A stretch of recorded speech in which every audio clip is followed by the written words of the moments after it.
Fils et du Saint-Esprit. Amen. Viens, Esprit de sainteté, viens, Esprit de lumière, viens, Esprit de feu, viens nous embraser. Lundi 23 mai, Évangile de Jésus-Christ selon Saint Jean, Jean chapitre 15, verset 26 et chapitre 16, verset 4.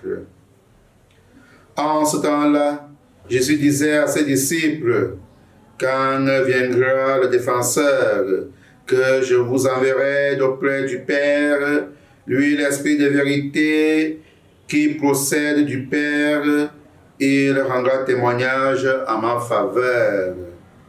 Et vous aussi, vous allez rendre témoignage, car vous êtes avec moi depuis le commencement.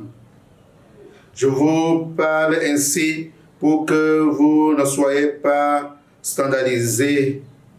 On vous exclura des assemblées. Bien plus, l'heure vient où tous ceux qui vous tueront s'imagineront qu'ils rendent un culte à Dieu. Ils feront cela parce qu'ils n'ont connu ni le Père ni moi. Eh bien, voici pourquoi je vous le dis. Quand l'heure sera venue, vous vous souviendrez que je vous l'avais dit. Acclamons la parole de Dieu.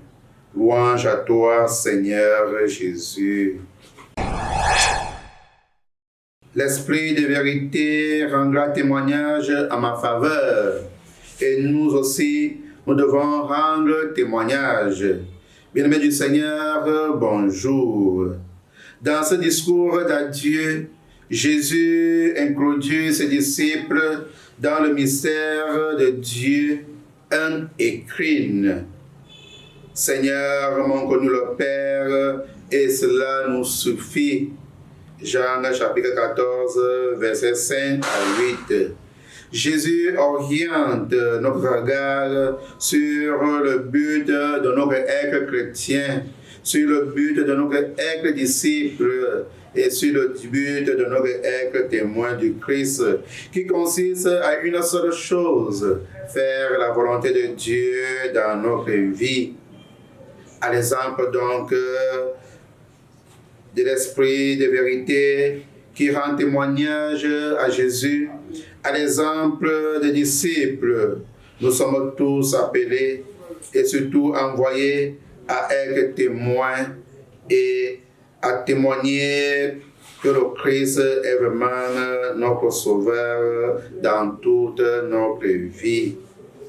Bien-aimés du Seigneur, demandons au Seigneur cette force de la foi, cette force de l'Esprit, d'être des témoins de Christ là où nous sommes et d'accompagner nos frères et nos sœurs à contempler le visage du Christ maintenant et pour les siècles des siècles. Amen. Au nom du Père et du Fils et du Saint-Esprit. Amen.